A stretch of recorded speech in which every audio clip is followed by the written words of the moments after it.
Table से निकलने वाली ये पहली प्रॉपर इलेक्ट्रिक व्हीकल है। पिछले साल कंपनी लेकर आई थी और अब फाइनली इंडियन रोड को टेस्ट करने के लिए तैयार है। नमस्कार, मार्केट्स के पंचनामे में आप सभी का स्वागत है। मैं हूं सुमित और भारतीय बाजारों में कल की तेज बिकवाली के बाद आज वापस उतार चढ़ाव का सेशन देखने को मिला। हालांकि सेशन बहुत ज्यादा वोलेटाइल था, लेकिन एंड अप जो बाजार हुआ वो अपनी तेजी के साथ ही हुआ। करीब करीब 300 अंकों की बढ़त मार्केट्स में आज के सत्र में देखने को मिली और जो तेजी का रुख बना बाजार में, वो तेजी का रुख बना अलग अलग सेक्टर्स में। अगर आप आईटी को छोड़ दें तो बाकी सभी सेक्टर्स के अंदर एक अच्छी तेजी आज के सत्र में बनते हुए दिखाई पड़ी। मेजरली लीड कर रहा था टेलीकॉम, और टेलीकॉम में भी पर्टिकुलरली लीड कर रहा था भारतीय एयरटेल। साथ ही साथ अगर कुछ और सेक्टर्स की बात करें तो आज फार्मास्यूटिकल में खरीदारी देखने को मिली। मेटल आज आउटशाइन कर रहा था, एक अच्छी तेजी वहां पर बनते हुए दिखाई पड़ रही थी। इसके अलावा ऑटो सेल्स के नंबर्स और मिला जुला रिएक्शन वहां भी था। स्पेशली एग्रीकल्चर बेस्ड जो कंपनीज हैं, स्कॉट्स, महिंद्रा एंड महिंद्रा, इनके नंबर्स थोड़े अनुमान से बेहतर आते हुए दिखाई पड़े। कुछ नंबर्स अभी पेंडिंग भी हैं, लेकिन एक अच्छा सत्र कह सकते हैं जहां पे मिड कैप ने भी पार्टिसिपेट किया। 1% 1.5% का उछाल वहां आता हुआ दिखाई पड़ा। स्मॉल कैप इंडेक्स भी करीब 0.5% के आसपास की तेजी के साथ बंद हुआ। तो मेजरली सभी इंडेक्सेस में खरीदारी, ब्रॉडर बेस्ड बाइंग, कल की तेज गिरावट, और जो गिरावट में जिन्होंने शॉर्ट्स किया उनका ट्रैप, और ट्रैप के बाद एक स्ट्रॉन्ग पुल बैक वहां पर आता हुआ दिखाई पड़ा। तो ओवरऑल एक अच्छा सत्र आज के लिए आप मार्केट से मान के चल सकते हैं। चलिए अब हम बात करेंगे सवाल जवाब के सिलसिले पर, और शुरुआत करते हैं। पहला सवाल जो है वो सौरभ धवन का है। एचएएल पर व्यू कॉशियस होकर चलें, नई पोजीशन लेना चाह रहे हैं तो फिलहाल के लिए आप अवॉइड भी कर सकते हैं। निचले दाम पर कोई और शेयर या फिर कोई और विकल्प मिले तो आप वहां पर इन्वेस्ट कर सकते हैं।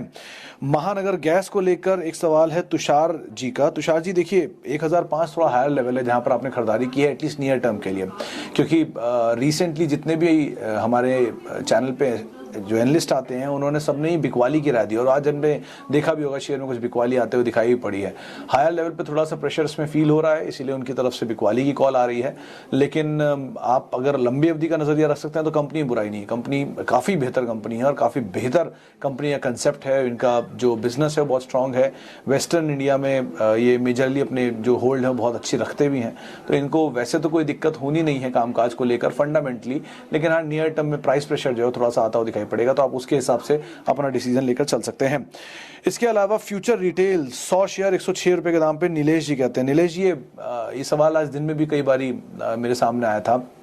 फ्यूचर रिटेल में अगर आपने ऊपरी दामों पे खरीदा है तो दिक्कत रहेगी। निचले दाम पर आपकी खरीदारी है तो आपके लिए बहुत इशू नहीं है। आप को प्रॉफिट अगर है तो आप निकल जाइए, ज़्यादा बेहतर विकल्प है।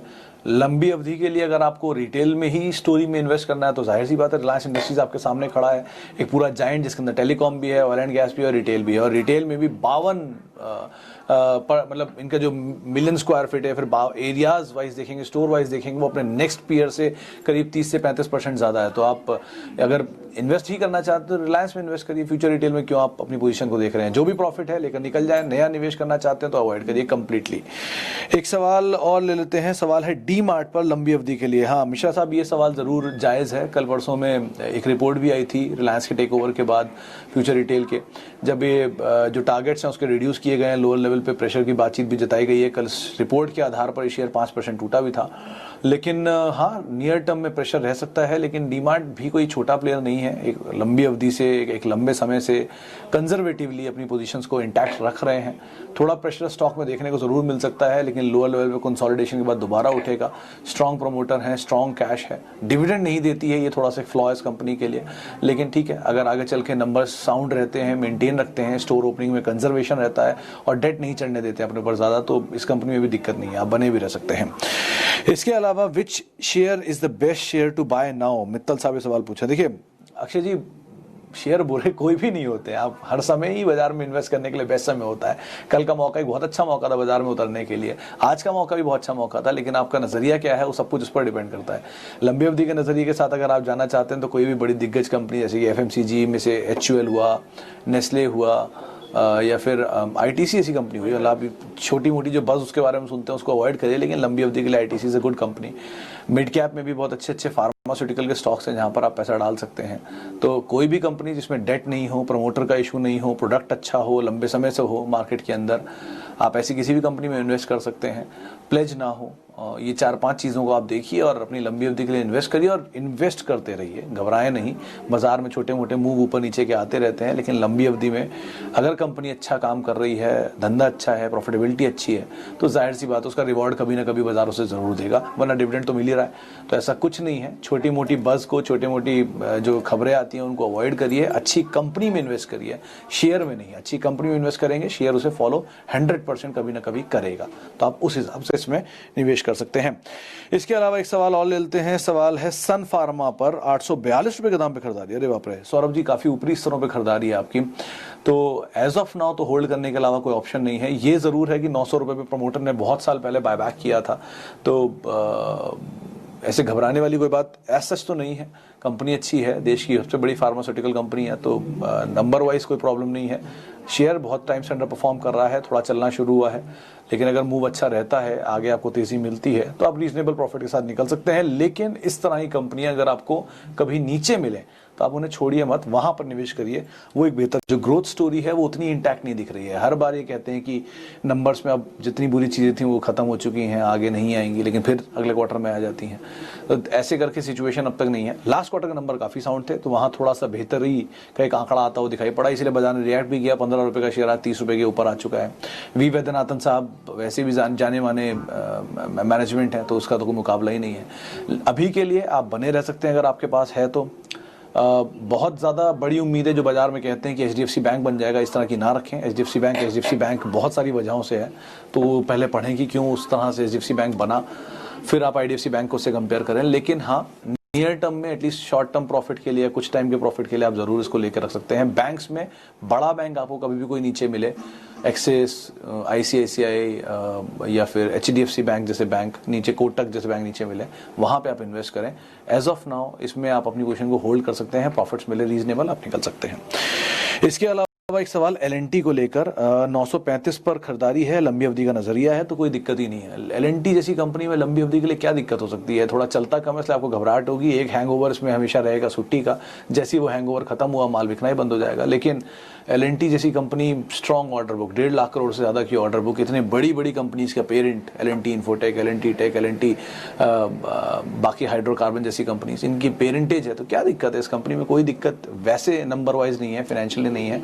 लंबी अवधि के लिए अगर आप निवेश करना चाहते हैं तो बहुत अच्छा विकल्प है। कभी भी आपको डीप डिस्काउंट पे मिले 30%, 40% के, तो आप हमेशा इसमें इन्वेस्ट करिए, बेहतर विकल्प के तौर पे आपके सामने रहेगा। इसके अलावा ICICI बैंक खरीदा 393 पे, आप क्या कर सकते हैं? ICICI बैंक 393, बैंक अच्छा है, नज़रिए पे डिपेंड करता है आपका कि आप कितने समय के लिए रहना चाहते हैं। बैंकों में वैसे भी तेज़ी देखी गई है, और ICICI बैंक लोअर लेवल से अच्छा चला भी है, 50% से ज़्यादा का मूव दिखा भी चुका है। तो आप थका नहीं है सो फार, तो अभी तो आप बने रह सकते हैं। लेकिन कहीं भी ऊपरी स्तरों पर थोड़ी सी प्रॉफिट टेकिंग बढ़ती है तो मीडियम टर्म में आप निकल जाएं। लॉन्ग टर्म के लिए इसका कोई मुकाबला नहीं है, तो आप निवेश करें, बने रहें, बहुत अच्छा बैंक है।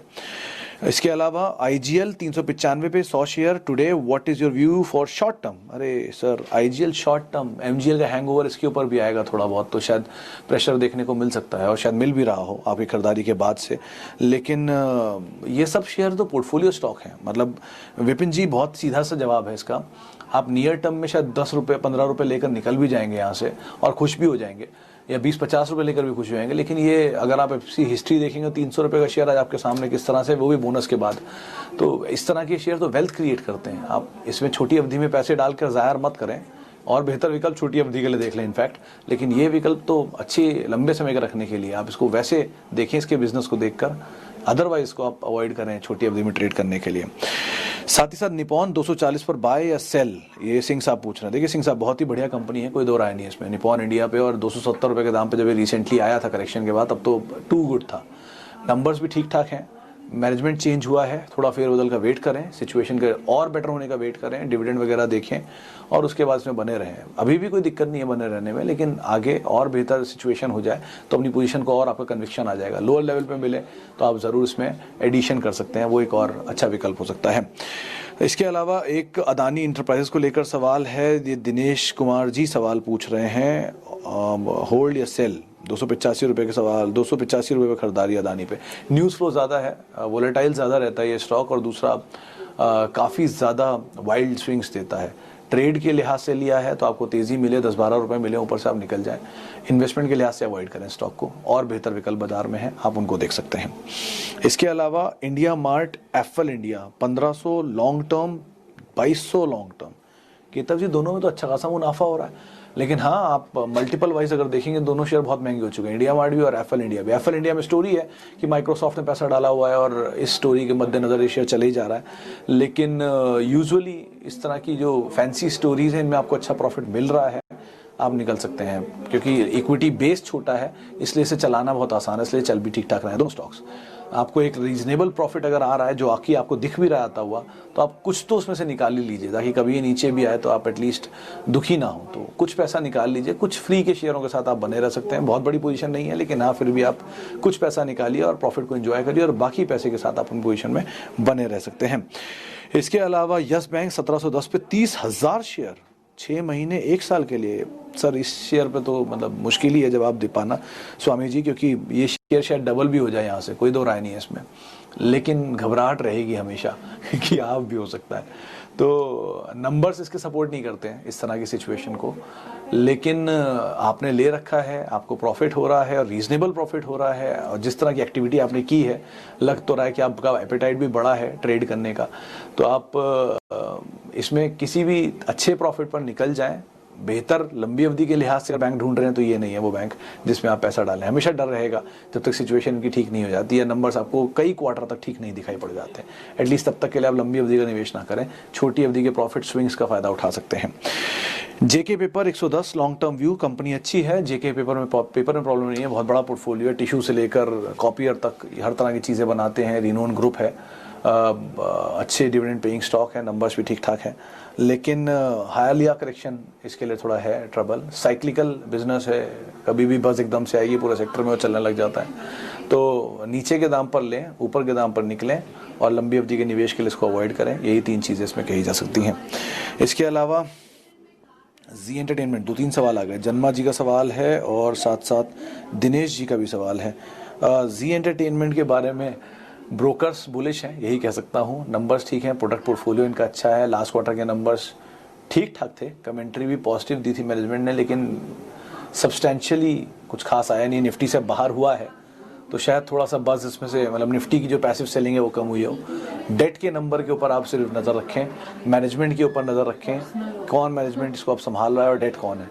ये 2-3 चीज़ें हैं जिनको आप ज़रूर रीड करें, और अकॉर्डिंगली 1-2 क्वार्टर और देखेंगे, उसके बाद सिचुएशन समझ में आएगी। एसएल प्रोपेक मैनेजमेंट चेंज हुआ, डेट कम हुई, आपके सामने है। 100 रुपये का शेयर आज 300 रुपये प्लस हो गया है। तो लाइक वाइज मैनेजमेंट चेंज बहुत ज़रूरी है, डेट बहुत ज़रूरी है, इस पर कोई भी फेरबदल होता है उसके बाद सिचुएशन बदल सकती है, तो आप उस हिसाब से इसमें देखें। साथ ही साथ एक सवाल आरबीएल पर, एक ही सारे सवाल ये हैं। आरबीएल बैंक पे रेड्डी साहब, पांडे साहब माफी, सवाल भेजे जा रहे हैं। आरबीएल बैंक देखिए बहुत ही ज़्यादा वोलेटाइल स्टॉक है, ट्रेडर एक्टिविटी काफ़ी ज़्यादा इसमें रहती है। India bulls housing, RBL bank, ये कुछ ऐसे विकल्प हैं, यस बैंक, जो इसमें ट्रेडर एक्टिविटी काफ़ी एक्टिव रहते हैं। तो हाँ, स्विंग के लिए आप ज़रूर इसमें पैसे बना सकते हैं। 20, 25, 50 रुपए का मूवी कभी भी ईदर साइड दे सकता है, लेकिन इन्वेस्टमेंट के लिए अवॉइड करिएगा स्टॉक को। अगर आप इन्वेस्ट करना चाह रहे हैं तो इन्वेस्टमेंट के लिए और बेहतर विकल्प और बढ़िया विकल्प आपको बाजार में मिल जाएंगे, आप उसके लिहाज से इसमें इन्वेस्ट कर सकते हैं। चलिए अब एक आध सवाल लास्ट ले लेते हैं, आखिरी सवाल लेते हैं सुनील जी का, सुनील सोनी साहब का, आइशर मोटर्स को लेके। सोनी साहब 2 तरह के डिवीजन्स में कंपनी काम करती है, बाइक्स में भी है और ट्रैक्टर में भी है, जैसा कि आप बखूबी जानते भी होंगे। स्प्लिट के बाद इक्विटी फ्लोट बढ़ गया है, यानी कि कभी 10 शेयर थे, आज वो स्प्लिट होने के बाद 100 शेयर या 50 शेयर हो गए होंगे। तो इस फ्लोट बढ़ने की वजह से पार्टिसिपेशन बढ़ेगा, एक्टिविटी बढ़ेगी और वॉल्यूम में भी ज़्यादा स्विंग आते हुए दिखाई पड़ेंगे। तो अब थोड़ा, क्योंकि वो जो एक बज़ था इसके साथ स्प्लिट वाला और बाकी चीज़ों का, वो तो ख़त्म हुआ है, तो अब थोड़ा उसके हिसाब से परफॉर्म करेगा, नीचे भी आ सकता है। उसके बाद जब वो ख़त्म हो जाएगा बस, उसके बाद स्टॉक मूव करना शुरू करेगा। कंपनी में प्रॉब्लम नहीं है, प्रोडक्ट में प्रॉब्लम नहीं है, अच्छा काम कर रहे हैं।